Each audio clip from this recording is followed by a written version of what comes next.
பிரார்த்தனை.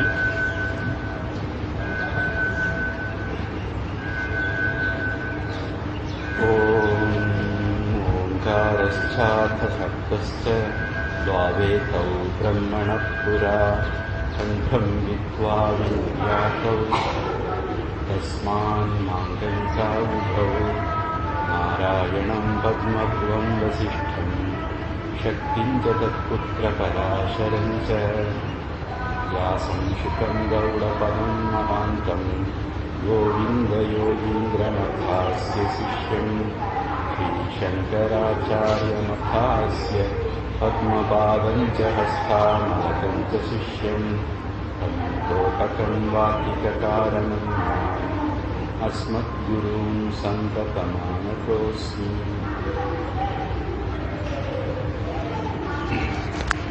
நமக்கு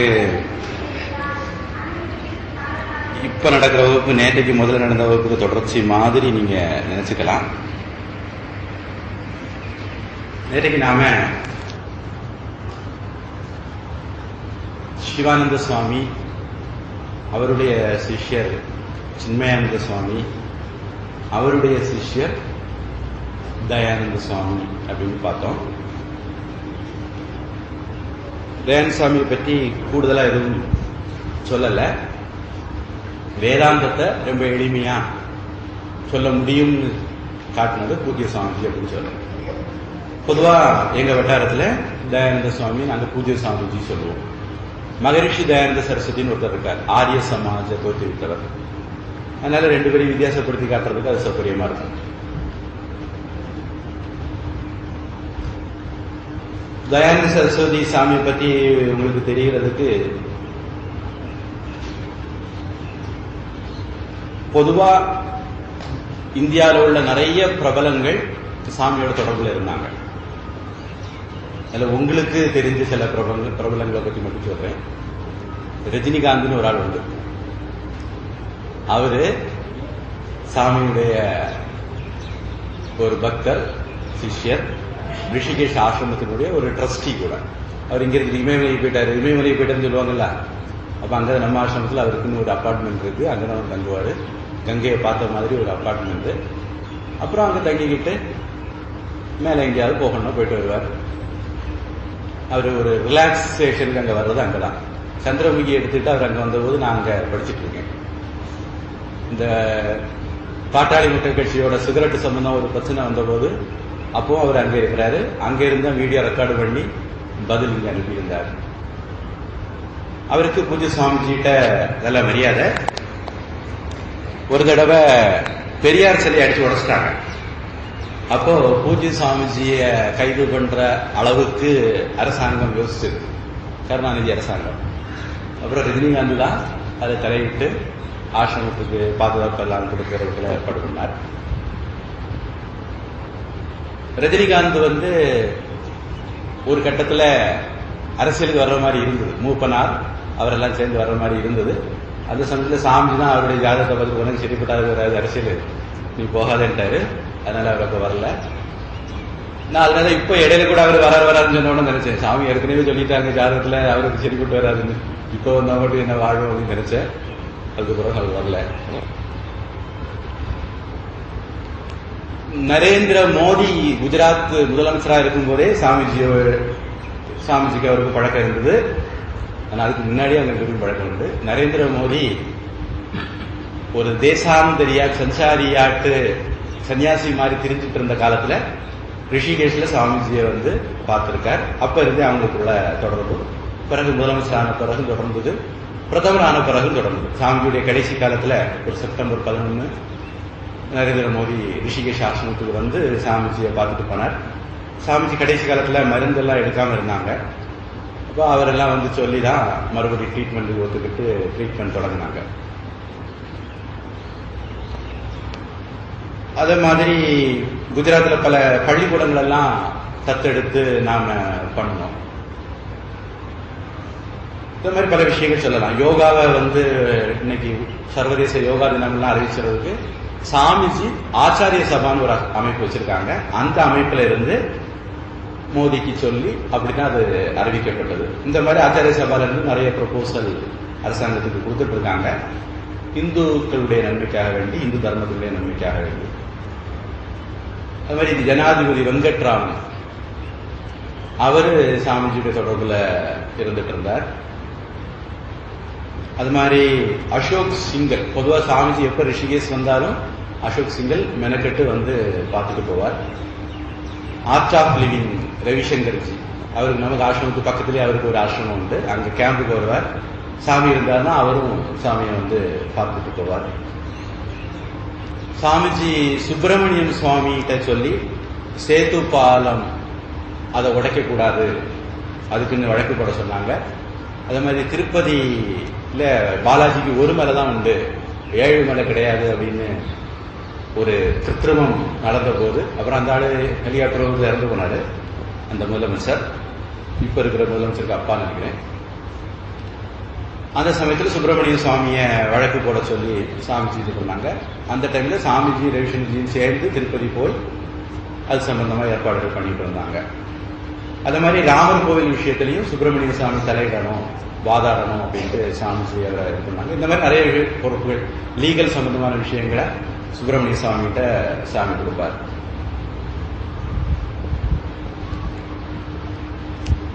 இந்த மாதிரிப்பட்டவங்கள சாமிஜி கிட்ட ரொம்ப நெருக்கமாக இருந்திருக்காங்க. சாமிஜி அவங்க கிட்ட உரிமையோட இந்த மாதிரி செய்யுங்க, இப்படி செய்யுங்கன்னு சொல்ல முடியும். இந்து வழக்கறிஞர்கள் அணி எல்லாம் உருவாக்கணும் அப்படின்னு எல்லாம் கூட ஆச்சாரிய சபால வந்து திட்டம் போட்டிருந்தாங்க. அப்புறம் இன்னொரு விதத்துல சில பேருக்கு சாமியை தெரியலாம், இசைக்கலைஞர்களுக்கு. சாமிஜி வந்து ஒரு சகலகலா வல்லவர், அவருக்கு இசையும் தெரியும். சாமிஜி நல்ல பாடல்கள் சமஸ்கிருதத்தில் எழுதியிருக்காங்க. இப்போ இசையில இருக்கிறவங்களுக்கு தெரியும், மானச சஞ்சரரே அப்படின்னு ஒரு பாடல் இருக்கு. அப்புறம் அங்க ஒரு கேள்விப்படாமல் இருக்கலாம், அதே சதாசிவ பிரம்மேந்திரான்னு சொல்ற சுவாமி எழுதினது கேலதி மம ஹிருதயே ராமக கேலதி மம ஹிருதயே, ராமன் என்னுடைய இதயத்துல விளையாடிட்டு இருக்கிறான் அப்படிங்கிற பாட்டு.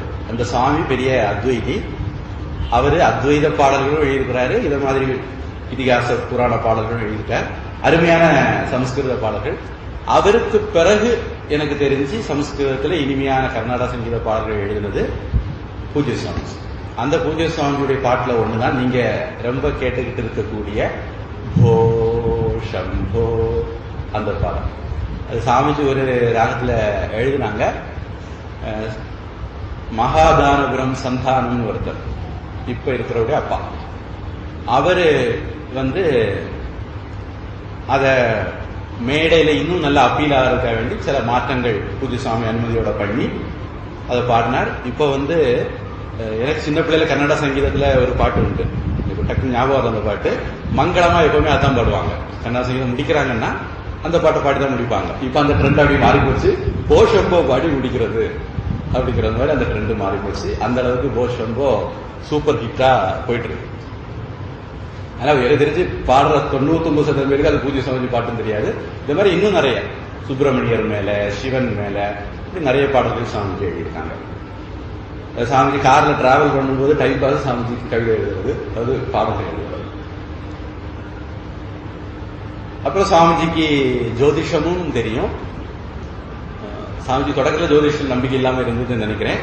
அப்புறம் நடந்த ஒரு சம்பவத்துல சாமிஜி அது என்னன்னு தெரிஞ்சுக்கிட்டாங்க. அதுக்கு பிறகு சாமிஜிட்ட வர்றவங்களுக்கு ஜோதிஷம் மூலமாகவும் ஏதாவது செய்ய முடியும்னா செய்வாங்க. இப்படி சாமி ஒரு சகலகலா வல்லவரா இருந்தார். என்னுடைய ஆச்சாரியர் சுவாமி பிரம்ம வித்யானந்த சுவாமியுடைய அனுகிரகத்தால சாமிஜிக்கு சர்வீஸ் பண்ற, கூட இருந்து தொண்டு பண்ணக்கூடிய வாய்ப்பு எனக்கு கிடைச்சது. 24 மணி நேர வேலை.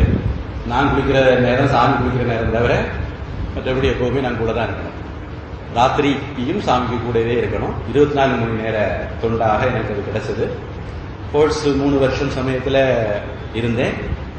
அது சாமி உட்பட எல்லாருக்கும் பிடிச்சிருந்ததுனால அப்புறம் ஒவ்வொரு வருஷம் சாமிஜி ரிஷிகேஸ்வரர் கேம்புக்கு வரும்போது என்னை கூப்பிடுவாங்க, போய் பண்ணிட்டு இருந்தேன். அதுக்கு பிறகு சாமிஜிகளோட உடல்நிலை சரியில்லாமல் இருந்தது அப்படின்னா கோயம்புத்தூர் வந்தா கூட கடைசி காலங்களில் கூப்பிட்டு நான் போயிருக்கிறேன். அதனால சில பேர் நேற்று கிளாஸ் நல்லா இருந்ததுன்னு சொன்னாங்க. அது ஏன் திறமை அப்படிங்கிறத விட சாமிஜியுடைய அனுகிரகம். நான் பல்வேறு விஷயத்துல அதை பார்த்திருக்கிறேன். ஆதிசங்கருடைய குரு ஒருத்தர் தோடக்கர்னு பேர். அவர் தோடக்காஷ்டகம்னு ஒரு எழுதினார். அவருடைய மற்ற சிஷ்யர்கள் இவர் தெரிய மண்டு அப்படின்னு நினைச்சிருந்தாங்க. ஆனா கடைசியில் அவர் தான் தோடக்காஷ்டகங்கிற ஒரு அற்புதமான பாடலை எழுதினார். அவர் செய்தது முழுக்க முழுக்க குரு சேவை. பகவத்கீதையும் சொல்லுது, தத்வித்தி பிரணிபாத்தேன பரிப்பிரஷ்னேன சேவையா. குருவுக்கு தொண்டு செய்கிறவங்களுக்கு படிக்காமலேயே ஞானம் வரும் அப்படிங்கிறதுக்கு தோடக்கர் வருது. அதே மாதிரி திருவண்ணாமலை ஒரு சுவாமி இருக்காங்க. அவங்க சொல்லுவாங்க, அவங்க குருவே சொல்றாரு, இருமாடு அப்படின்பாரா, ஒன்னும் மண்டையில ஏறல அப்படின்ட்டு. ஆனா இன்னைக்கு அவரு பாடம் எடுத்துட்டு இருக்காரு, சங்கர பாஷ்யத்தோட பாடம் எடுத்திருக்காரு. நூற்றுக்கணக்கான பேர் அவர் ஆன்லைன்ல படிச்சுட்டு இருக்காங்க. அவர் சொல்லுவார், எனக்கு இன்னைக்கு இருக்கக்கூடிய வித்தை என்னுடைய குருவுக்கு சேவை செய்ததுனால வந்தது அப்படின்னு சொல்லுவார். அதனால ஏதாவது சரியா சொல்லியிருந்தா அது என்னுடைய குரு அனுகிரகம், ஏதாவது தப்பா சொல்லியிருந்தா அது என்னுடைய குறை அப்படின்னு எடுத்துக்கணும். அதனால இந்த வேதாந்த முகாமில் இருந்து நீங்க வீட்டுக்கு எடுத்துட்டு போறதுக்கு சில விஷயங்கள் தரணும். அப்படி தர்றதுல முதல் விஷயமா நான் சொல்றது, நேற்றைக்கு நான் தொடங்கினேன், அது பஞ்சமகா யஜ்ஞம், அதுல ரிஷி யஜ்ஞம் அப்படிங்கறத சொன்னேன். நம்ம ஒவ்வொருத்தருக்கும் ஒரு குரு இருக்கணும். குரு இல்லாதவன ஹிந்துன்னு சொல்றதுக்கே லாயக்கு இல்லை அப்படிங்கிறது என்னுடைய அபிப்பிராயம். ஏன்னா யார குருவா வச்சுக்கணும் நீங்க முடிவு பண்ணுங்க. யாரு உங்களுக்கு பாக்கி துறையா வரணும் உங்க தலையெழுத்து முடிவு பண்றது மாதிரி, யாரு உங்களுக்கு குருவா வரணும் உங்க தலையெழுத்து முடிவு பண்ணணும். ஆனா கண்டிப்பா உங்களுக்கு ஒரு குரு இருக்கணும். ஏன்னா குரு இருந்தால் அவர் உங்களுக்கு வாழ்க்கை முழுக்க வழிகாட்ட முடியும். மந்திர ஜபம் தரக்கூடும், அல்லது மந்திர ஜபத்தை எடுத்துக்கொண்டு சொல்லக்கூடும், சந்தியாவந்தனம் பண்ணுன்னு சொல்லக்கூடும், இந்தந்த புஸ்தகங்களை படின்னு சொல்லக்கூடும், இப்படி பூஜை பண்ணுன்னு சொல்லக்கூடும். அன்றாட வாழ்க்கையில் வேற ஏதாவது பிரச்சனைகள் இருந்தா கூட நமக்கு வழிகாட்டக்கூடும்.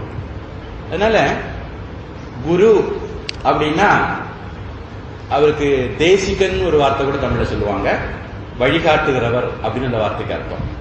குரு அப்படின்னா இருட்டை நீக்குகிறவர் அப்படின்ட்டு அர்த்தம்.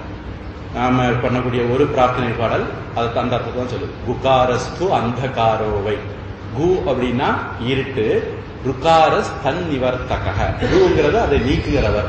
அதனால குரு அப்படின்னா நம்முடைய அறியாமையை நீக்குகிறவர் குரு அப்படின்ட்டு. அதனால கண்டிப்பா நம்ம ஒவ்வொருத்தருக்கும் ஒரு குரு இருக்கணும்.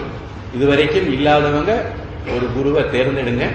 முடிஞ்ச வரையில அந்த குரு உங்க பக்கத்தில் இருக்கிறாகவும் நீங்க அடிக்கடி சந்திக்கிறவராகவும் ஆபத்து காலத்துல அறிவுரைகள் கேட்கறதுக்கு ஏற்றவராகவும் இருந்தா நல்லது. இறந்த ஒருத்தர் இன்னைக்கு உயிரோட இல்லாத ஒருத்தர் இருக்கிறத விட, அல்லது தூரத்தில் இருக்கிற ஒருத்தரை விட அது உங்களுக்கு அதிகம் பயனுள்ளதா இருக்கு. உபனிஷத்தே சொல்லுது, ஆச்சாரியவான் புருஷோ வேத. எவன் ஞானத்தை அடைவான், முக்தி அடைவான் அப்படின்னா யாருக்கு ஆச்சாரியன் இருக்கிறானோ அவன் தான் அடைவான் அப்படின்ட்டு உபனிஷத்தை சொல்லுது.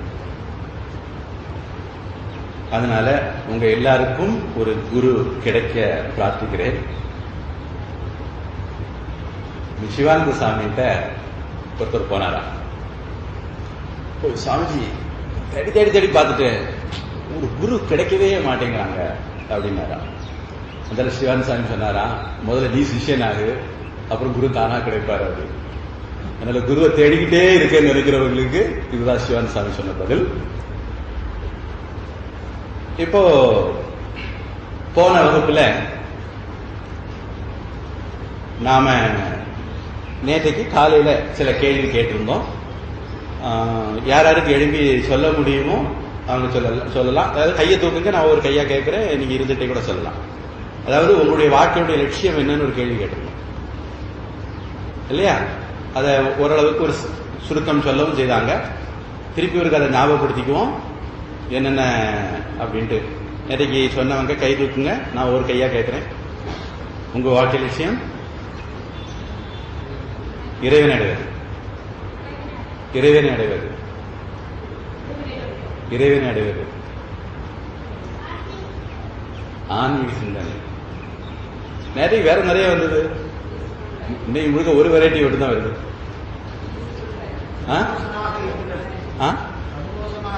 சந்தோஷமாக இருக்கிறது. முக்தி அடைதல். உண்மையா இருத்தல், உண்மையை அறிவது, முக்திக்கான வழி. ஆன்மாவை அன்பு செய்தல். ஆனா நேற்றைக்கு வேற கொஞ்சம் வந்தது, இன்னைக்கு எல்லாமே ஒரே தலைப்பு இருக்கு. நேற்றைக்குள்ள எல்லா வெரைட்டியும் வந்திருந்தா கொஞ்சம் பயன்படுத்திக்கலாம்னு நினைச்சேன். சில பேர் சொன்னாங்க நான் ஏரோப்ளைன் ஓட்ட போறேன் அப்படின்னாங்க, நிறைய படிக்க போறேன், படிச்சுக்கிட்டே இருக்க போறேன்னு சில பேர் சொன்னாங்க. மற்றவர்களுக்கு தொண்டு செய்ய போறேன் அப்படின்னு சொன்னாங்க. லட்சியம் இல்லாம இருக்க முடியாதா? நல்ல கேள்வி. பிரயோஜனம் அனுத்திஷ்ய மந்தோபி ந பிரவர்த்ததே அப்படின்னு ஒரு ஸ்லோகம் இருக்கு. ஒரு பிரயோஜனம் இல்லாம முட்டாள் கூட காரியம் செய்ய மாட்டான் அப்படின்னு. நம்ம எல்லாரும் ஏதோ காரியம் செய்துட்டு இருக்கோம். கண்டிப்பா அந்த காரியத்துக்கு பின்னாடி ஒரு தூண்டுதல் இருக்கும். அந்த தூண்டுதலை நம்ம லட்சியம் அப்படின்னு சொல்றோம். அந்த இதை அடைகிறதுக்காக வேண்டி நம்ம அந்த காரியத்தை செய்யறோம். காரியம்னாலே அதை பிரவர்த்திக்கிறதுக்கு தூண்டக்கூடிய ஒரு காரணம், அந்த காரணத்தை நம்ம லட்சியம் சொல்றோம். அதனால பொதுவா பிளாங்கா யாரும் இருக்க மாட்டாங்க. அப்புறம் உலகம் உங்களை இருக்க விடாது. பசி வரும், சாப்பாட்டு வெளியே பார்ப்போம்னு தோணும். உலகம் உங்களை இருக்க விடாது. சரீரம் ஷரீர யாத்ரா பிச்சத்தே ந பிரசித்தியே அகர்மனாக. சும்மா இருக்கிறவனுக்கு இந்த சரீரத்தை கூட நடத்தி கொண்டு போக முடியாது அப்படின்னு கிருஷ்ணன் கீதையில 3வது அத்தியாயத்தில் சொல்ற 8வது ஸ்லோகம் இருக்கிறேன். அப்போ சரி, நீங்க இன்னைக்கு சொன்ன விஷயங்கள் எல்லாம் நாம் ஒரு தலைப்புகளை கொண்டு வந்துடலாம். அது மோட்சம் அப்படிங்கிற தலைப்பு. ஆனா நிஜமா நம்முடைய வாழ்க்கை எப்படி இருக்கும் அப்படின்னா,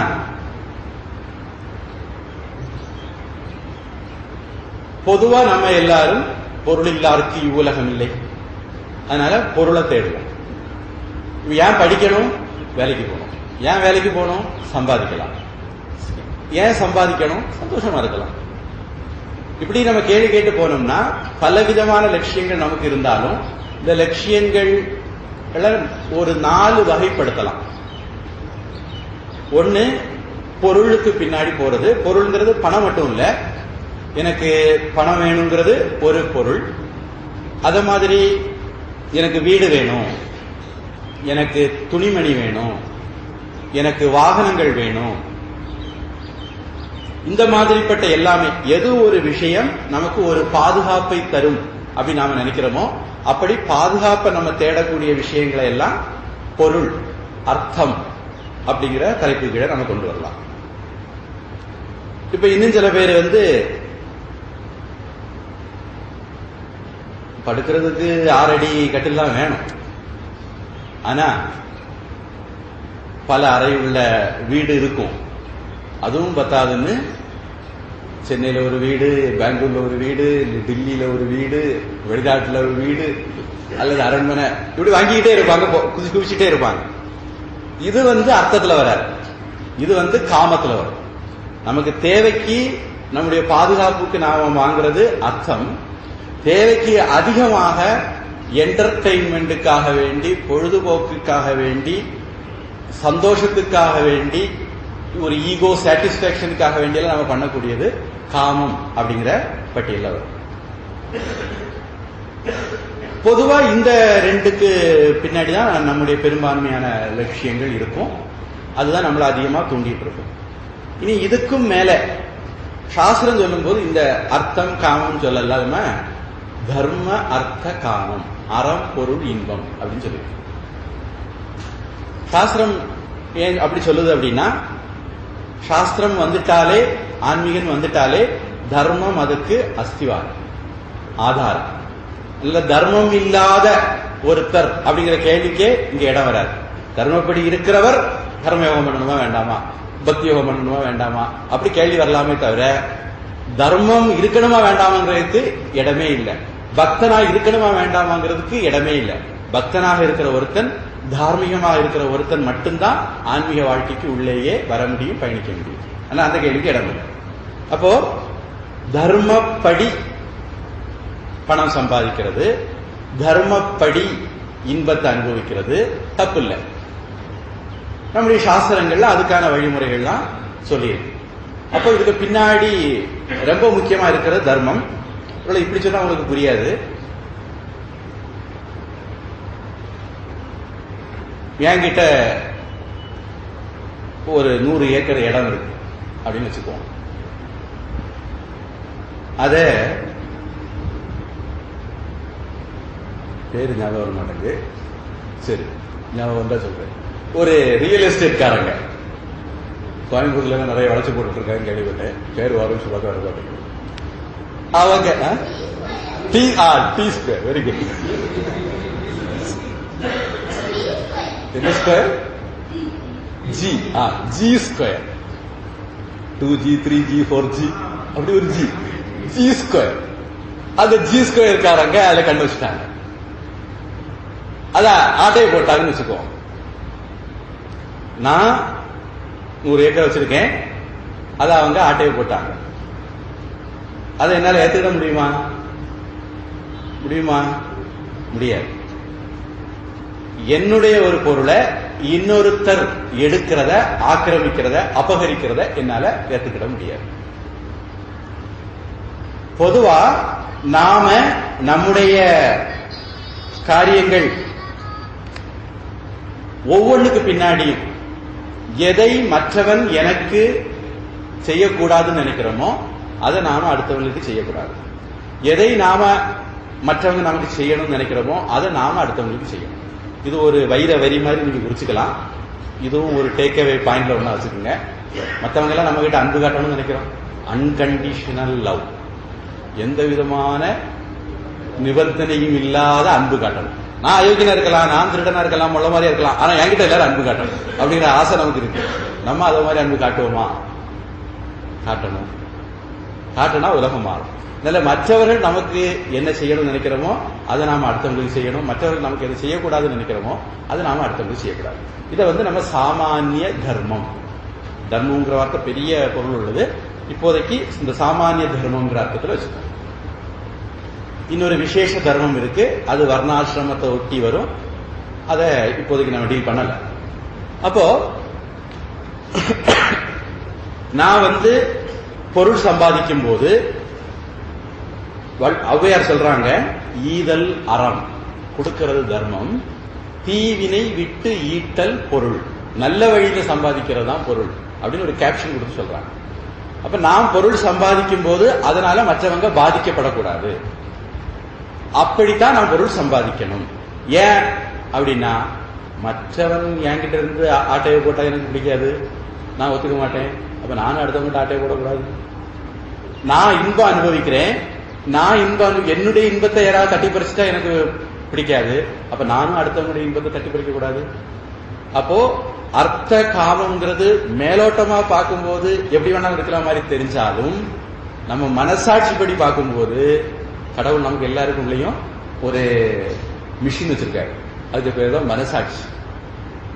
நம்ம வரம்பு மீறாம, தர்மம் மீறாம இருக்கிறதுக்கு அந்த கிளாக் உள்ள இருக்கு, அந்த மிஷின் உள்ள இருக்கு, அது உறுத்தும். அப்போ நாம அர்த்தத்தையும் காமத்தையும் அனுபவிக்கும் போது வரம்பு மீறாம இருக்கணும் அப்படின்னு நமக்கே தெரியும். ஒரு திருடன் இருக்கிறான், கொஞ்சம் பணத்தை கொள்ளையடிச்சிட்டான். கொள்ளையடிச்சு ஒரு மரத்துக்கு கீழே வச்சு பங்கு போடலாம் அப்படி 2-3 சேர்ந்து கொள்ளையடிச்சாங்க, பங்கு போடலாம்னு நினைச்சாங்க. அந்த டைம்ல ஒருத்தன் வந்தான். அவன் ஓசில இந்த அடைய போட்டலாம்னு நினைச்சான். அதனால உங்களுக்கு சாப்பாடு எடுத்துட்டு வர ரொம்ப கஷ்டமா இருப்பீங்களே, சாப்பாடு எடுத்துட்டு வரேன்னு சொல்லிட்டு போய் சாப்பாடு எடுத்துட்டு வந்தான். சாப்பாடுல விஷத்தை வச்சு குடிச்சிட்டான். இவங்க இறந்து போனாங்க. இப்ப அந்த திருடர்கள் அவங்க பொருளை இவன் திருடிட்டு போனா ஒத்துக்குவாங்களா? திருடன் கூட தனக்கிட்ட திருடுறத ஒத்துக்க மாட்டான். அதனால தர்மம் அப்படிங்கிறது புருஷார்த்தத்துல ரொம்ப அடிப்படையானது. அதனால சாஸ்திரம் அதுல முதல்ல வச்சிருக்கு, தர்ம அர்த்த காம மோட்சம் அப்படின்னு. இப்ப இது மூணையும் நாம ஒரே வார்த்தையில சொல்லலாம். நிறைய பகுஷாக்காகி அனந்தாச புத்தையோ அவ்யவசாயினா அப்படின்னு கீதை சொல்லுது. நமக்கு நிறைய லட்சியங்கள் இருக்கு ஒவ்வொருத்தருக்கும். அவங்க வயசுக்கு ஏற்றது மாதிரி, கால சூழ்நிலைக்கு ஏற்ற மாதிரி, தேவைக்கு ஏற்றது மாதிரி. இது எல்லாத்தையும் நம்ம 4 இதுக்கு கீழே கொண்டு வர முடியும். அதுல 3 தர்ம அர்த்த காமம். இந்த 3ஐயும் கூட நம்ம இன்னொரு தலைப்பு கீழே கொண்டு வர முடியும். பிரேயஸ் அப்படின்னு. பிரேயஸ் அப்படின்னா பிடிச்சது அப்படின்னு வச்சுக்கலாம். 2 விஷயம் இருக்கு. நமக்கு பிடிச்சது, நமக்கு நல்லது. இந்த தர்மார்த்த காமம் நமக்கு பிடிச்சது, அதனால அதை பிரேயஸ் வச்சிருக்கோம். அதனால என்ன சிக்கல் அப்படின்னா, நாம இந்த தர்மார்த்த காமத்துல விஷயங்களை சம்பாதிக்கும் போது அதை தொட்டு அடுத்த அடுத்த ஆசைகள் வரும். இப்ப நான் இந்த தடவை பரீட்சையில எப்படியாவது பாஸ் பண்ணிடணும்னு நினைச்சேன். இது வரைக்கும் நான் பாஸ் ஆனதில்லை. பாஸ் ஆயிட்டேன். பாஸ் ஆனோன்னு அடுத்தது என்ன ஆசை வரும்? ஒரு 60 மார்க் வாங்கி இன்னும் நல்லா இருக்குவேன். அடுத்து 60 வாங்கிட்டு அடுத்தது ஆசை என்ன வரும்? ஒரு 90 வாங்கினா நல்லா இருக்குமே, 100 வாங்கினா நல்லா இருக்குமே, ஸ்கூல் ஃபர்ஸ்ட் வாங்கினா நல்லா இருக்குமே. அப்போ ஆசை போயிட்டே இருக்கும். இப்ப எனக்கு காலில் போடுறதுக்கு செருப்பு இல்லை, அதனால ஒரு செருப்பு இருந்தா நல்லா இருக்குவேன்னு நினைக்கிறேன். செருப்பை வாங்கினேன், புது செருப்பு, அது கடிச்சது. காலு சோகமா இருக்கட்டும் செருப்பு வாங்கினேன், இப்ப செருப்பு கடிச்சு அந்த எதுக்கு சோகமா இருக்கு வாங்கின செருப்பு எனக்கு ஒவ்வொருத்தரமா இருக்கு. இத மாதிரி நாம சம்பாதிக்கக்கூடிய பொருட்கள் நமக்கு சுகத்தை தர்றதுக்காக வேண்டி, நிம்மதியை தர்றதுக்காக வேண்டி, சௌகரியம் தர்றதுக்காக வேண்டி நம்ம வாங்கலாம்.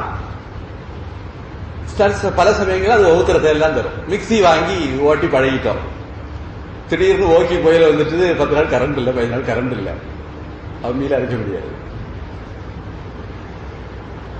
அப்ப இந்த மாதிரி நாம அனுபவிக்கக்கூடிய தர்மார்த்த விஷயங்கள்ல ஒரு சிக்கல் இருக்கு.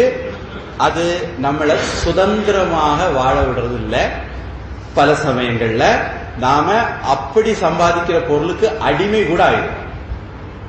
இப்போ நமக்கு சொந்தமா ஒரு வீடு இருக்குன்னு வச்சுக்கோங்க. ஏதாவது நல்ல காரியங்களுக்கு போன வீட்டை போட்டுட்டு எப்படி போறது? வீட்டை போட்டுட்டு எப்படி போறது? வீடே நம்மள கட்டி போட்டு வச்சிருக்கோம். ஒரு நல்ல காரியத்துக்கு போகக்கூடாது.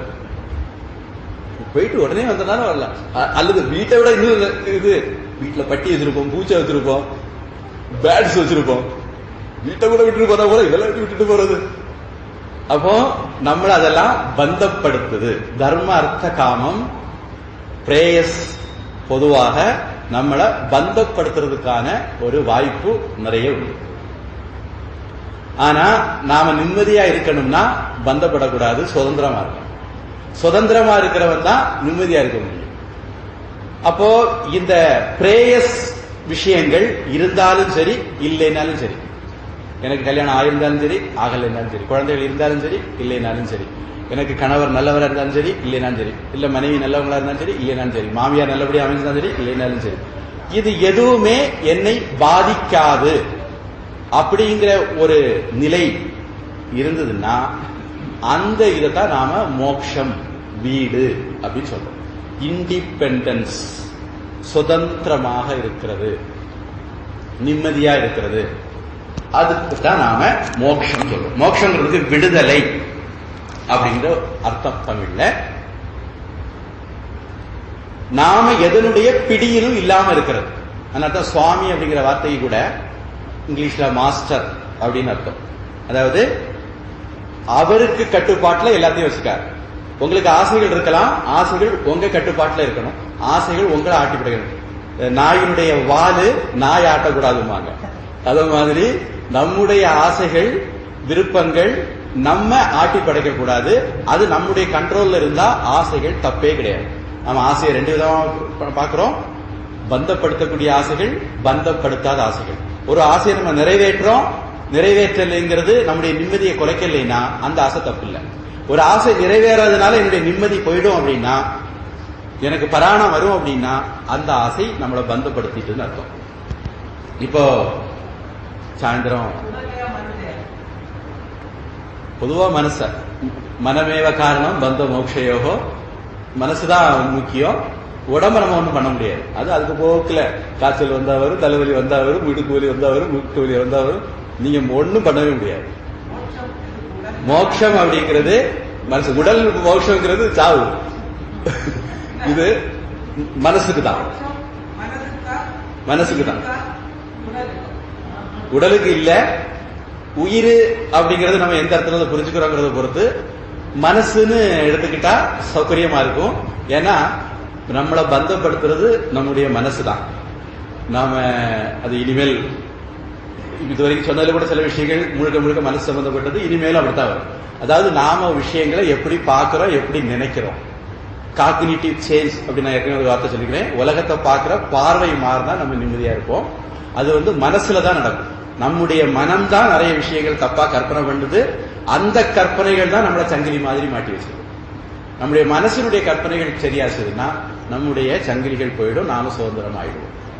அதனால மோட்சம்ங்கிறது மனசுக்கு தான்.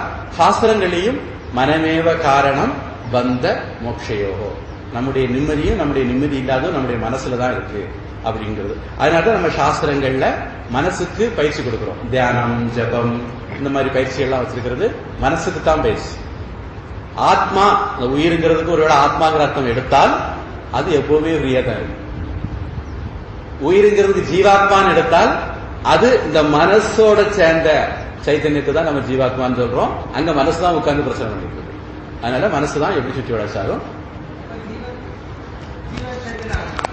ஜீவன். ஜீவன்னாலே மனசோட சேர்ந்த சைத்தன்யத்துக்கு தான் ஜீவன் பேர். அதாவது ஒரு சைத்தன்யம், ஒரு ஈஸ்வர சக்தி எங்கேயும் நிறைஞ்சிருக்கு. ரெண்டாவது மத்தியானத்துக்கு மேல ஒரு கேள்வி பதில் செஷன் இருக்கு. இந்த மாதிரி இன்னும் நிறைய கேள்விகள் வரலாம். அப்ப அந்த விஷயங்கள்லாம் இது பண்ணுவேன். ஆனா இப்போதைக்கு சொல்றேன், எங்கேயும் நிறைஞ்சிருக்கக்கூடிய ஒரு சக்தி இருக்கு. அந்த சக்தி இந்த உடம்புலையும் இருக்கு. அது என்ன நினைக்குது அப்படின்னா, நான் இவ்வளவுதான். உண்மையில அது எங்கே நிறைஞ்சது? அது என்ன நினைக்குது? நான் இவ்வளவுதான், நான் இன்ன நிறம், நான் இன்ன உயரம், நான் எனக்கு இன்ன பேரு, நான் இன்னாருக்கு பிள்ளை, இந்த மாதிரிதான் நினைக்குது. அது உடம்ப நான் நினைக்கிறதுனால, உடம்போட தன்னை ஐக்கியப்படுத்தி இருக்கிறதுனால, மனசோட தன்னை ஐக்கியப்படுத்தினால, பிராணனோட தன்னை ஐக்கியப்படுத்தி இருக்கிறதுனால, இப்படி தான் ஒரிஜினலா யாரோ அதை பத்தி புரிஞ்சுக்காம தனக்கு எதேச்சையா வந்த இந்த விஷயங்களை தான் தப்பா மயங்கி அது வாழுது. அந்த ஸ்டேட்டை தான் நம்ம ஜீவாத்மா அப்படின்னு சொல்றோம். அது கொஞ்சம் ரொம்ப ஆழமாக பேச வேண்டிய ஒரு விஷயம். இது வேதாந்த அறிமுக வகுப்பு இருந்தாலும் நான் அதை மனசுல வச்சுக்கிட்டு சொல்லுவேன். வேதாந்தம்ங்கிறது இந்த மாதிரிப்பட்ட இதுகளுக்கு விடையளிக்கிறது ஒரு சப்ஜெக்ட் தான் வேதாந்தம். வேதாந்தனுடைய முக்கிய வேலையே அதான். நமக்கு இந்த மாதிரி சில குழப்பங்கள் இருக்கும், கேள்விகள் இருக்கும். நேற்று கூட ஒருத்தர் சொன்னார், வேதாந்த கிளாஸ் எடுக்கீங்க, கிருஷ்ணனுக்கு பூஜை எல்லாம் பண்றீங்க அப்படின்னாரு. அதெல்லாம் நமக்கு ஏற்படக்கூடிய சில குழப்பங்கள். வேதாந்தத்தை சரியா புரிஞ்சுக்கும் போது அந்த பிரச்சனை எல்லாம் மாறும். இப்போதைக்கு நம்ம மனசைத்தான் சரி பண்ணிட்டு இருக்கிறோம். அதுக்கு தான் நாம பயிற்சி கொடுக்கிறோம். நம்முடைய சிந்தனைகள்ல ஒரு தெளிவை கொண்டு வர்றதுக்கு தான் நாம முயற்சி பண்ணிட்டு இருக்கிறோம். இப்போ மோட்சம் அப்படிங்கிறது விடுதலை. அந்த விடுதலை அப்படிங்கிறது ஒரு கண்ணோட்டத்தில் என்ன சொன்னேன், நாம சுதந்திரமா இருக்கிறது அப்படின்னு. நாம சுதந்திரமா இருக்கிறது அப்படிங்கிறது எப்ப சாத்தியம், நாமன்னா யாரு, இப்படி எல்லாம் கேள்விகள் இருக்கு. இதுக்கெல்லாம் விடை கண்டுபிடிக்க போதுதான் அந்த டாபிக் முழுமையாகும். ஆனா இப்போதைக்கு இப்போ சில பேர் சொன்னாங்க கடவுளை அடையணும், ஆன்மாவை அடையணும், அந்த மாதிரிலாம் சொன்னாங்க. அதுவும் மோட்சங்கிற வார்த்தைக்குள்ள வரக்கூடியது. நான் தான் சொன்னேன், நீங்க சொன்ன எல்லா வார்த்தையுமே ஒரு டாபிக் கீழே தான் கொண்டு வர முடியும். அது மோட்சங்கிற டாபிக் கீழே தான் கொண்டு வர முடியும். அந்த அர்த்தம் எல்லாமே அதுக்கு பொருந்தும். அது எப்போ பொருந்தும்னு உங்களுக்கு புரியும்னா, நான்னா யாரு, கடவுள்னா யாரு, எனக்கும் கடவுளுக்கும் என்ன சம்பந்தம் அப்படிங்கிற அளவுக்கு நான் பேசி முடிக்கும் போதுதான் எல்லாமே ஒன்னையே குறிக்கிறது அப்படிங்கிறது நமக்கு புரியும். அதுக்கு வருவோம் நாம. இப்போ நமக்கு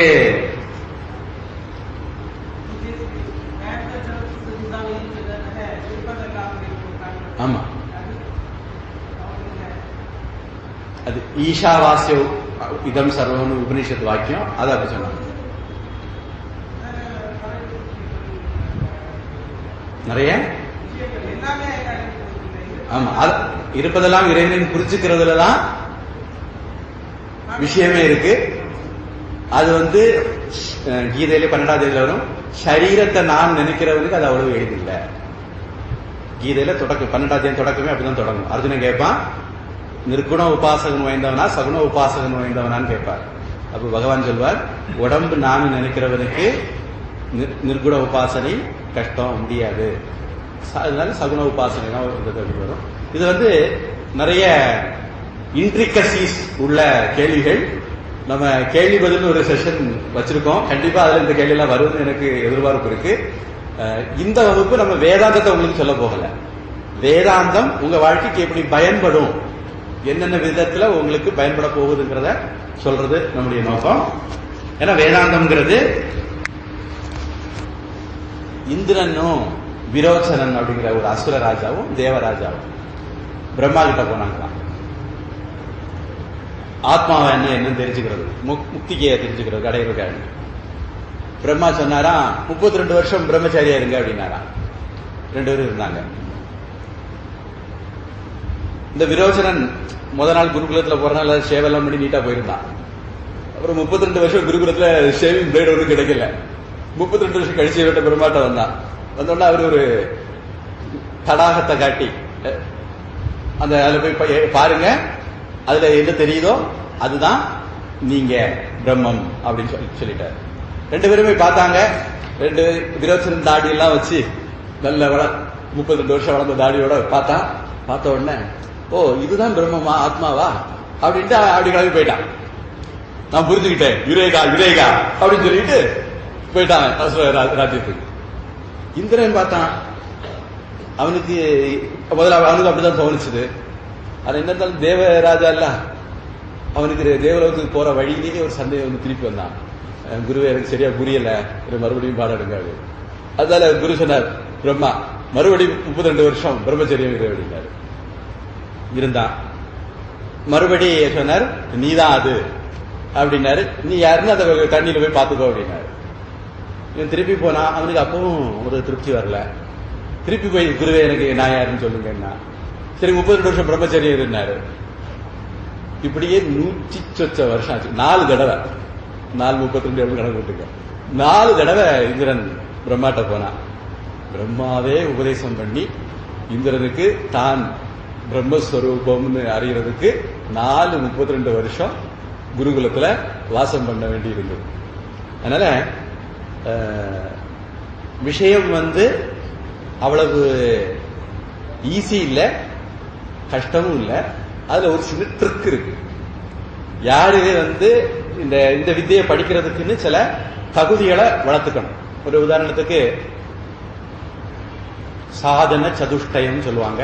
விவேகம், வைராக்கியம், சமாதி, ஷட்க சம்பத்திக்கு, முமுட்சுத்துவம். இந்த 4 யாருக்கு இருக்கோ, இது முழுமையா இருந்தா அவங்களுக்கு இப்படிங்கிறதுக்குள்ள ஞானம் வந்துடும்.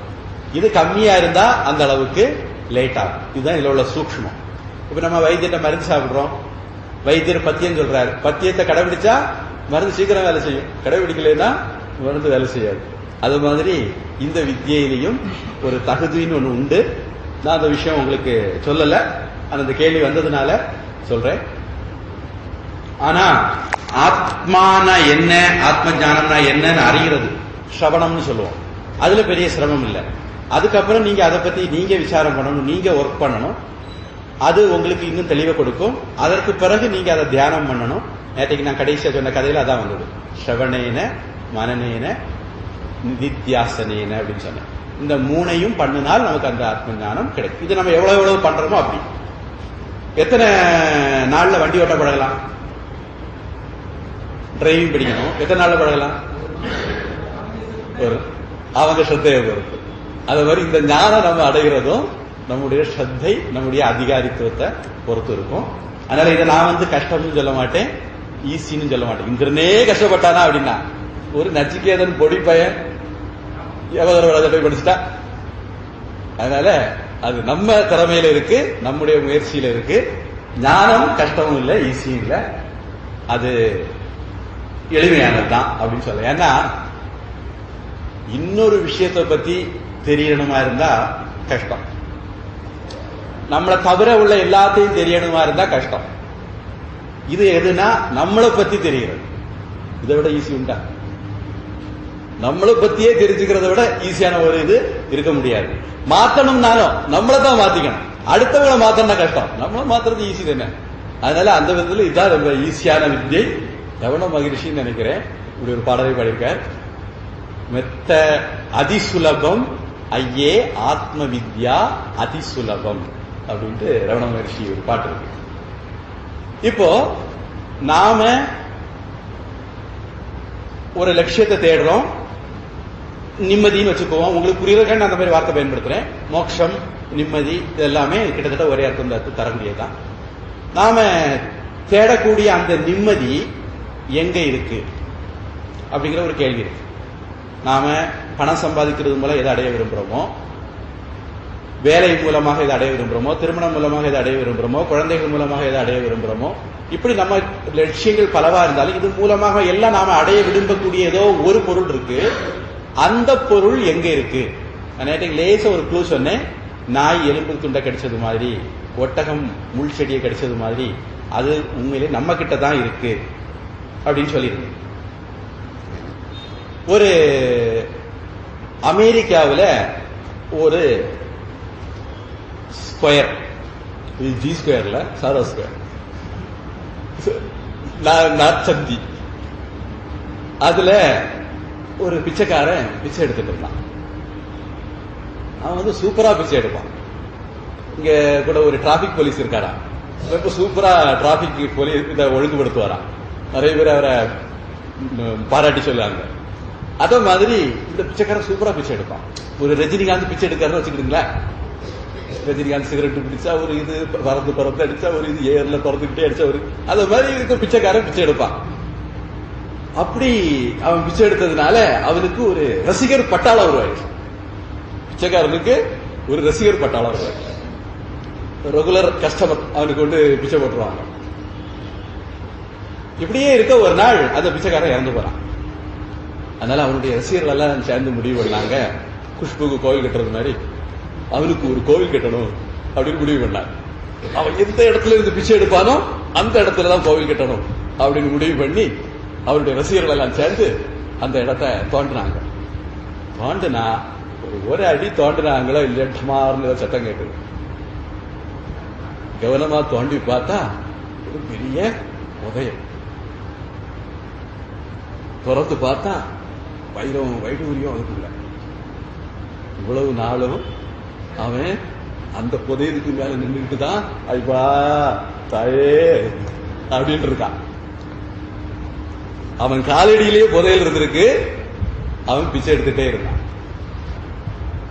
நமக்குள்ளேயே நாம தேடக்கூடிய விஷயம் இருக்கு. எதை நாம வெளியே தேடிட்டு இருக்கோம் அது நமக்குள்ளேயே இருக்கு. நாம அது தெரியாம கணவன் மூலமா இன்பம் வருமா, குழந்தை மூலமா இன்பம் வருமா, மனைவி மூலமா வருமா இப்படின்ட்டு, அல்லது பணம் மூலமா வருமா, சௌகரியமான பொருட்கள் மூலமா வருமான்னு தேடி தெரிகிறோம். இங்கத்தான் குழப்பமே. கட்டோபனிஷத் சொல்லுது, பராஞ்சிகாணி வெத்ரிணத் ஸ்வயம்பூஹு. கடவுள் நம்முடைய இந்திரியங்களை இயல்பா வெளியே பார்த்து படைச்சிருக்கார், வெளிமுகமாக படைச்சிருக்கார்.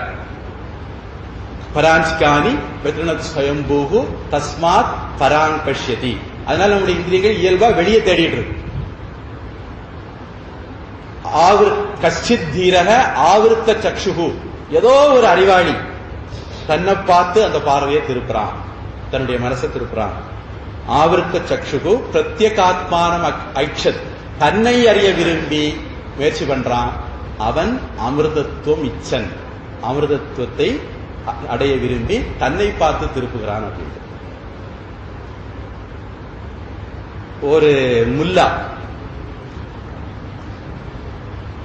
வீட்டுக்கு வெளியே என்னத்தையோ தேடிட்டு இருந்தார். ஒரு மத குரு இல்லையா, வரவங்க போறவங்க எல்லாம் ஐயா என்ன தேடுறீங்க? அது ஒரு சாவி தொலைஞ்சு போச்சு மக்கா, அது தேடிட்டு இருக்கேன். உடனே அந்த ஆளும் தேட ஆரம்பிச்சாரு. இது 2 பேரும் தேடுறதை பார்த்துட்டு 3வது ஆளு 4வது ஆளு இப்படி கடைசியில கிட்டத்தட்ட அந்த ரோட்ல வரவங்க போறவங்க எல்லாரும் கூடி தேடிட்டு இருக்காங்க. தேடி தேடி தேடி தேடி இருட்டாராச்சு. இவ்வளவு பேரு இவ்வளவு நேரம் தேடியும் கிடைக்கலையே சாவி. அப்போ ஒரு ஆளுக்கு திடீர்னு ஒரு ஞானோதயம் பிறந்தது. அவர் முல்லாட்ட போய் கேட்டாரு, முல்லா சாவி எங்க தொலைச்சிங்க? அது வீட்டுக்குள்ள உக்கா, வீட்டுக்குள்ள தொலைச்சிக்கிட்டு இங்க தேடிட்டு இருக்கீங்க, அது வீட்டுக்குள்ள இருட்டால இருக்கு, இங்கதான் வெளிச்சமா இருக்கு அப்படின்னாரா. இந்த மாதிரி நாம நிம்மதிய வெளியே தேடிட்டு இருக்கோம். இங்கதான் நாம தப்பு பண்றோம். நமக்குள்ள தேட வேண்டிய விஷயத்த, நமக்குள்ளேயே இருக்கிற ஒரு விஷயத்த நாம வெளியே தேடுறதுதான் நாம நிம்மதியை. பிறந்த நாள்ல இருந்து எவ்வளவு முயற்சி பண்ணிட்டு இருக்கோம் நினைச்சு பாருங்க. நம்ம ஒவ்வொருத்தரையும் நாம நிம்மதியை தேடி பிறந்த நாள்ல இருந்து எத்தனையோ முயற்சிகள் பண்ணியாச்சு. ஆனா நாம தேடின நிம்மதி நமக்கு கிடைச்சிருக்கா? கிடைக்கல. இது ஒரு வேளை தப்பா பண்ணிட்டோமோ, அடுத்த ட்ரை பண்ணுவோம், அடுத்த விஷயம் ட்ரை பண்ணி இன்னொரு விதமா ட்ரை பண்ணி பார்ப்போம். இப்படி ட்ரையல் எரர் போயிட்டே இருக்கு, ஒரு முடிவே இல்லை. சாஸ்திரம் சொல்லுது, அங்கேயே கோளாறு மக்கா, நீ வெளியே தேடாத, உனக்குள்ளே இருக்கு, நீ யாருன்னு தேடு, நீ உண்மையிலே யாருன்னு தேடு அப்படின்னு சொல்லுது. பூஜ்ய சுவாமிஜி ஒரு அழகா சொல்லுவாங்க, A is not B, B is A அப்படின்னு. அது இன்னும் புரியுற மாதிரி சொல்ற மாதிரி இருந்தா, actor is not beggar, beggar is actor அப்படிமா. ரஜினிகாந்த் பிச்சைக்கார வேஷம் போட்டு நடிக்காருன்னு வச்சுக்கோங்க. ஒரு சூப்பரா பிச்சை எடுப்பார், சொல்ல வேண்டியது இல்லைல்ல, அவர் ஸ்டைலோட பிச்சை எடுப்பார். இப்போ ரஜினிகாந்த் பிச்சை எடுக்கும் போது அவர் தன்னை பிச்சைக்காரன் நினைப்பாரா? நான் நடிகேன், எனக்கு கோடிக்கணக்கில் பேங்க்ல கிடக்கு, வருமான வரி கிட்டது கெட்டாதது எல்லாம் கிடக்கு, ஜனங்கள் பாராட்டணும், அதனால நான் சூப்பரா நடிக்கணும் அப்படின்னு நடிப்பார். அப்போ ஆக்டர் இஸ் நாட் பெக்கர். நடிகன் பிச்சைக்காரன் இல்ல, ஆனா பிச்சைக்காரன் நடிகன் தான். அது மாதிரி ஜீவாத்மா பரமாத்மா இடையில உள்ள தொடர்பு. பரமாத்மா இஸ் நாட் பெக்கர், பிச்சைக்காரன் ஜீவாத்மா, ஆனா ஜீவாத்மா பரமாத்மா தான். இப்போ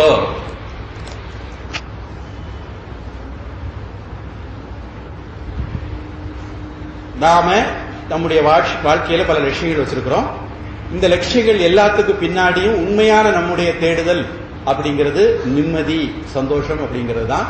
அந்த நிம்மதி, சந்தோஷம் அப்படிங்கிறது வெளியே கிடைக்கும் நாம நினைச்சு தேடிட்டு இருக்கிறோம். உண்மையிலேயே அது வெளியே இல்லைங்கிறதுனால தான் நாம இவ்வளவு முயற்சி பண்ணியும் நம்முடைய முயற்சிகள் பலன் அளிக்கல. அல்லது தற்காலிக இன்பங்களை நாம அடைஞ்சுக்கிட்டு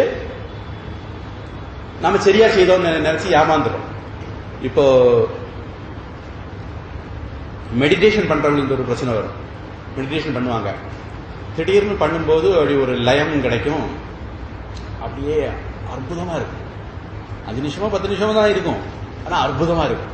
வெளியே வந்த பிறகு அந்த சுகம் ஒரு தடவை கிடைச்சதுனால திருப்பி அது கிடைக்கணும்னு திருப்பி மெடிடேஷன் பண்ணுவாங்க. அது என்னைக்கோ அதுக்கு சௌகரியத்துக்கு அது வரும், அந்த ஒரு சமாதி நிலை வரும். அதே மாதிரி நாம இந்த உலகத்துல பல விஷயங்களை அடையணும்னு முயற்சி பண்றோம். சில விஷயங்களை வெற்றி அடைகிறோம். வெற்றி அடையும் போது நாம என்ன நினைக்கிறோம், தப்பா நினைச்சிடறோம். அப்படின்னா ஓஹோ இதுதான் நான் தேடினது, கிடைச்சிட்டுன்னு நினைக்கிறோம். திருப்பி ஒரு உதாரணத்துக்கு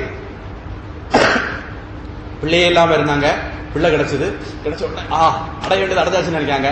அப்புறம் அந்த பிள்ளை வளர்ந்து என்ன எதுக்கு பெத்த அப்படின்னு கேட்கும்போது ஆஹா தப்பு பண்ணிட்டா அப்படின்னு நமக்கு தோணுது. அதனால ஒவ்வொரு விஷயங்களும் இந்த மாதிரி நாம ஒரு தற்காலிகமான நிம்மதிகளை அடையும் போதே, தற்காலிகமான ஆனந்தங்களை அடையும் போதே என்ன முடிவு பண்ணிடுறோம், சரியான திசையில போயிருக்கிறோம், ஏமாந்துடுறோம். இந்த உலகம் அப்படி நம்ம மாயை மித்யா நம்மளை ஏமாத்துது, நாம அதுல ஏமாந்துடுறோம். அப்படி ஏமாறுறது தவறு. நிரந்தரமான ஒரு நிம்மதி, நிரந்தரமான ஆனந்தம் அப்படின்னு ஒண்ணு இருக்கு, அது இறை ஆனந்தம். அந்த இறை ஆனந்தம் எங்கேயோ இல்ல, அது நமக்குள்ளதான் இருக்கு. நாம யாருன்னு நாம உணர்ந்துகிட்டுறதுதான் இருக்கு. இதை சொல்றதுதான் சாஸ்திரம். நான் ஏன் நேற்றையில இருந்து 2க்கு 2 வகுப்பு எடுத்தேன், இன்னைக்கும் மறுபடியும் அங்கிருந்து வரேன் அப்படின்னா, சாஸ்திரம் தான் நமக்கு இந்த விஷயத்தை சொல்லுது. இந்த இடத்துல ஒரு கேள்வி வந்தால் மட்டும் மேற்கொண்டு நான் அது சம்பந்தமா பேசுவேன். இப்போதைக்கு நான் அதை நேரம் கருதி ஸ்கிப் பண்ணிட்டு போறேன். இப்போ சாஸ்திரம் சொல்லுது, சரி, இந்த சாஸ்திரம் சொல்ற விஷயத்தை புரிஞ்சுக்கிறதுக்கு நமக்கு சில டூல்ஸ் வேணும். அதுல ஒரு விஷயம் என்ன அப்படின்னா, உங்களுக்கு நேற்றைக்கு கேட்டிருந்த ஒரு கேள்விதான், உண்மை எது அப்படின்னு அறிகிறது எப்படி அப்படி. இப்ப நான் சில விஷயம் சொன்னேன், சாஸ்திரத்துல சொன்னதை சொன்னேன், நீங்க கேட்டுட்டு இருக்கீங்க. உங்களுக்கு அப்படி இருக்குமோ, அது அப்படித்தான் தோணாது, அப்படி இருக்கலாமோ அப்படின்னு தானே தோணி இருக்கும் இல்லையா? நீங்க தேடக்கூடிய இன்பம் உங்ககிட்ட தான் இருக்கு, நீங்க இறை ஸ்வரூபம் இப்படிலாம் சொன்னா உங்களுக்கு அது ஆமா உண்மைதானே அப்படி தோணுதா? தோணல தானே? அப்போ அதை தோணுறதுக்கும் சாஸ்திரம் சொல்றதுக்கு இடையில ஒரு இடைவெளி இருக்கு. அந்த இடைவெளியை நாம ஃபில் பண்ணணும். அதுக்கு நாம இன்னொரு விஷயம் பார்ப்போம். இந்த உலகத்துல உண்மை அப்படிங்கிறது பலவிதமா இருக்கு. சூரியன் உதிக்கக்கூடிய திசை எது? பொடிய வரலையா? பூரியை கொண்டு போனவன் சூரியன் உதிக்கும் திசை கிழக்கு. அங்க ஒருத்தர் சிலர் சூரியன் உதிக்காது அப்படிங்கிறாரு. ஆனா நமக்கு எல்கேஜில என்னதான் பாடம்? யூகேஜில சூரியன் உதிக்கும் திசை கிழக்கு, வலது கை பக்கம் தெற்கு, இப்படிதான் பாடம். அப்புறம் ஒரு 8ஆம் கிளாஸ் 10ஆம் கிளாஸ் வந்த பிறகு சூரியன் உதிக்கிறது இல்ல, பூமி தான் தன்னைத்தானே சுழலுது, அதனால சூரியன் உதிக்கிறது மாதிரி இருக்குது அப்படி. சூரியன் உதிக்கிறது மாதிரி இருக்குது இல்லையா? இதுக்கு தோற்ற உண்மை அல்லது வியாவகாரிக சத்தியம் அப்படின்னு நம்ம சொல்றோம். இப்படி உலகத்துல உண்மைகள் இருக்கு. சூரியன் கிழக்க உதிக்கின்னு நம்ம நினைச்சுக்கிறாங்க, ஒரு நஷ்டமும் இல்லை. பிராக்டிக்கலா அது ரொம்ப சௌகரியமா இருக்கு. எங்க நிக்க? அது நடுத்தரில் நிக்க. அந்த கடை எங்க இருக்கு? அது நீ மேக்கப்போ அந்த கடை இருக்கும். மேக்குன்னு ஒரு ஆள் சொல்ல, மேக்குன்னு உலகத்துல ஒன்று உண்டா என்ன? நம்மளா கிழக்கு உருவாக்கிக்கிட்டோம், அதனால மேக்ரூன் உருவாச்சுது. அதனால நமக்கு விவகாரத்துக்கு பயன்படுது, ரொம்ப சௌகரியமா இருக்கு. இந்த மாதிரிப்பட்ட கற்பனைகள் நாம தெரிஞ்சே ஏற்படுத்தக்கூடிய கற்பனைகள்ல தோஷம் இல்லை. நாம தெரிஞ்சே இது அம்மா அப்படின்னு ஒரு கற்பனை ஏற்படுத்திக்கிறோம், இது அப்பா அப்படின்னு ஒரு கற்பனை ஏற்படுத்திக்கிறோம். கற்பனையா? ஆமா, கற்பனைதா. இப்படி நாம நிறைய கற்பனைகளை இந்த உலகத்தில் ஏற்படுத்தி வச்சிருக்கிறோம். இந்த கற்பனைகள் நமக்கு விவகாரத்துக்கு ரொம்ப சௌகரியமா இருக்கு. அதனால அதுல பிரச்சனை ஒன்றும் இல்லை. பொதுவா விவகார சத்தியத்தினால நமக்கு பிரச்சனை கிடையாது. இந்த விவகார சத்தியத்தை இன்னும் நல்லா புரியறதுக்கு சொல்றேன். இது என்னது? சோஃபா. உங்களுக்கும் சோஃபா, இங்க இருக்கிற எல்லாருக்கும் இது சோஃபா, எனக்கும் சோஃபா தான் இல்லையா? இது என்னது? மைக்கு. இது என்னது? டேபிள் அல்லது டீபாய். நம்ம எல்லாருக்கும் இதை ஒரே மாதிரி தானே தெரியுது. எந்த ஒரு விஷயம் இப்படி நம்ம எல்லாருக்குமே ஒரே மாதிரி தெரியுதோ அது ஈஸ்வர சிருஷ்டி, கடவுள் படைச்சது. அதனால நம்ம எல்லாருக்கும் ஒரே மாதிரி தெரியும். வியாவகாரிக சத்தியம்னு சொல்லலாம். அந்த வியாவகாரிக சத்தியம் ஈஸ்வர சிருஷ்டி. இப்போ சூரியன் கிழக்க உதிக்குதா? இல்லைன்னு சொல்லிட்டாரு. உண்மையான உண்மை என்னது? சூரியன் உதிக்கல அப்படிங்கிறது. இத பாரமார்த்திக சத்தியம் அப்படின்னு நம்ம சொல்றோம்.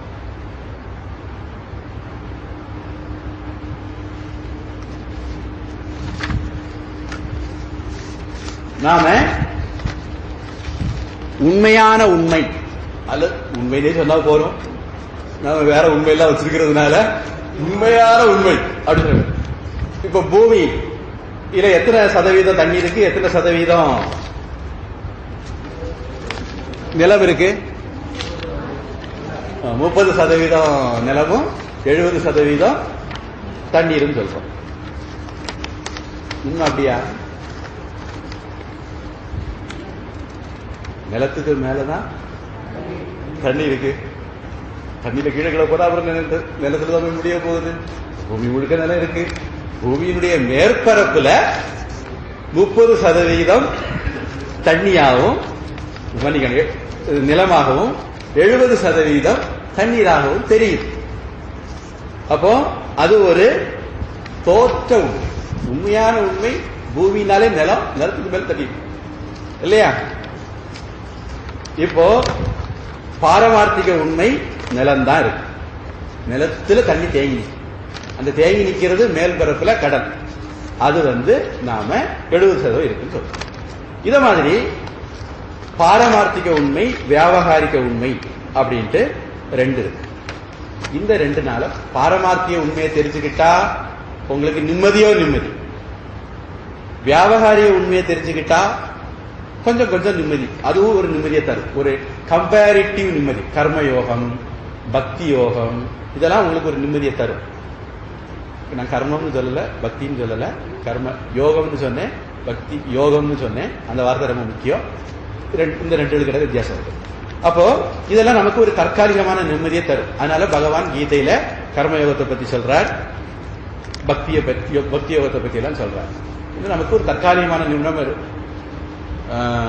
ரொம்ப கஷ்டத்துல கவலையில முங்கி இருக்கும், ஒரு சின்ன மூச்சு விடுறதுக்கு ஒரு தண்ணிக்குள்ள முங்கி இருந்த ஒருத்தனுக்கு ஒரு மூச்சாவது எடுக்கிறதுக்கு ஒரு ஆசுவாசம் வேண்டாமா? அப்ப கர்மயோகம் பக்தியெல்லாம் செய்தா ஒரு மூச்சாவது எடுக்கிற ஒரு ஆசுவாசம் கிடைக்கும். அப்புறம் அப்படியே மூச்சு எடுத்து நீச்சலும் படிச்சு கரையேறி வந்துடலாம். அது முக்தி. இப்போ 3வது ஒரு விஷயம் இருக்கு. அதுதான் பாரமார்த்திக, மன்னிக்கணும், பிராதிபாசிக சத்தியம். 3வது பிராதிபாசிக சத்தியம்.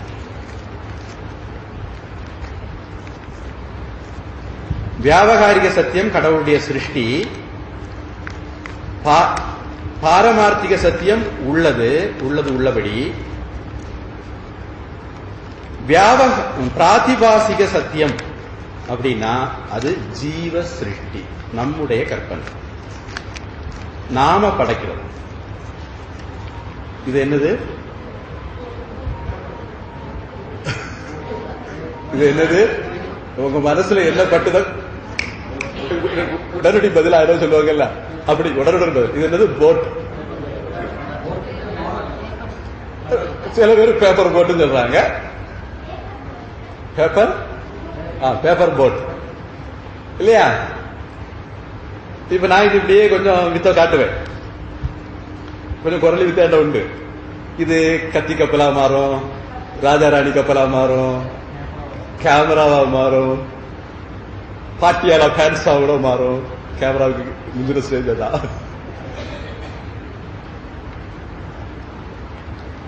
இப்போ உங்க எல்லாருக்கும் அப்படித்தானே தெரியுது இல்லையா? அதனால இதுவும் ஒரு ஈஸ்வர சிருஷ்டி தான். பண்ணது நானா இருந்தாலும் எனக்குள்ள இருந்து ஈஸ்வரன் தான் சிருஷ்டி பண்ணார். அதாவது இது ஒரு ஈஸ்வர சிருஷ்டி தான். சரி, இந்த போட்டு அழகா இருக்கா,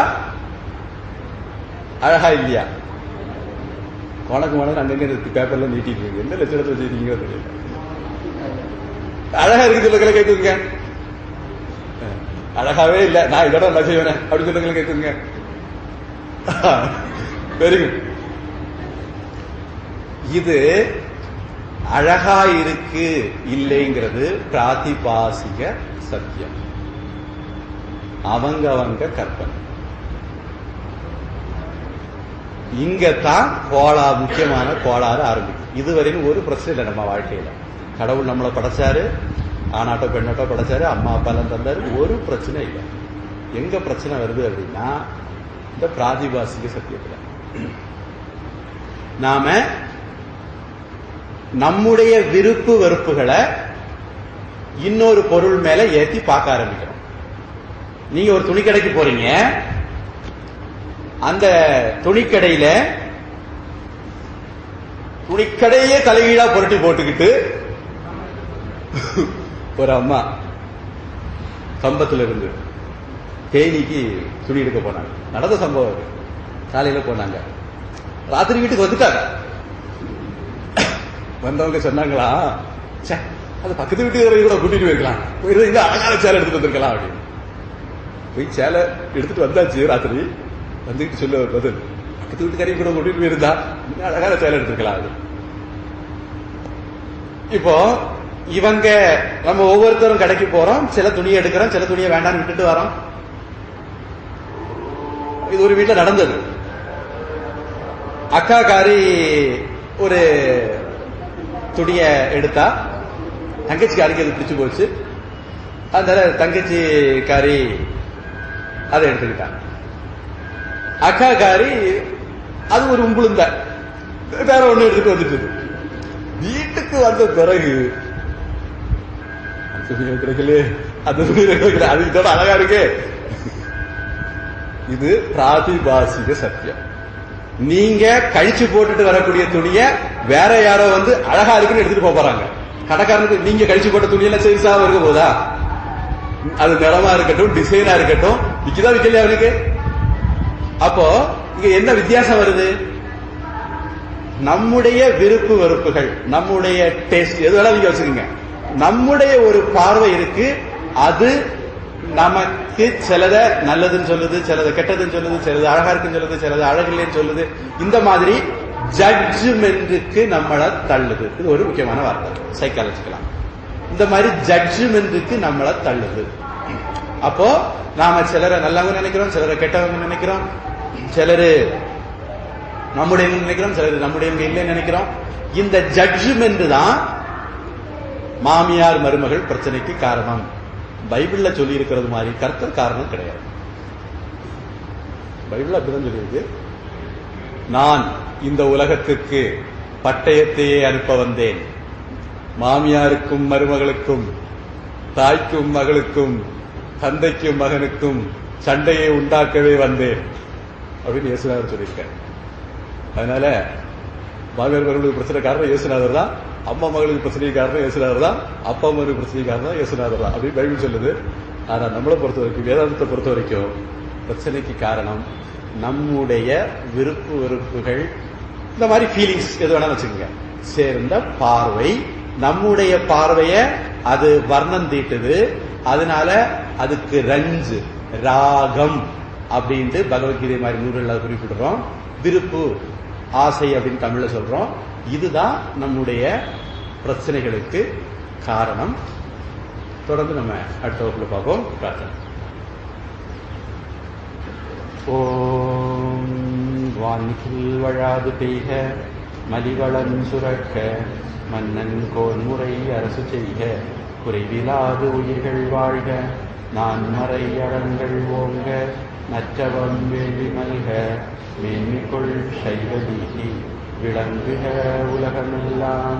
வாழ்க அந்தணர் வானவராணினம், வீழ்க தன்புனல் வேந்தனும் ஓங்குக, ஆழ்க தீயதெல்லாம் அரண்நாமமே சூழ்க, வையகமும் துயதீர்கவே.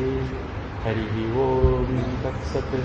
சர்வம் பிரம்மார்ப்பணமஸ்து. ஸ்ரீ கிருஷ்ணார்ப்பணமஸ்து.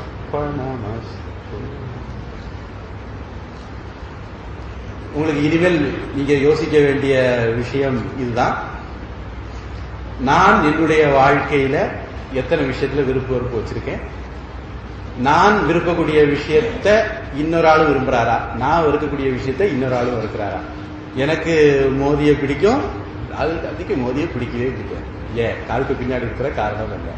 எனக்கு ரஜினியை பிடிக்கும், இன்னொருத்தருக்கு ரஜினியை பிடிக்காது, அதுக்கு பின்னாடி இருக்கிற காரணம் என்ன? இப்படி நம்மளை சுத்தி இருக்கிற ஒவ்வொரு விஷயத்திலையும் இப்படி நீங்க யோசிங்க. அதுதான் உங்களுக்கு இன்னைக்கு ஹோம்வொர்க். அடுத்த வகுப்பு சந்திப்போம்.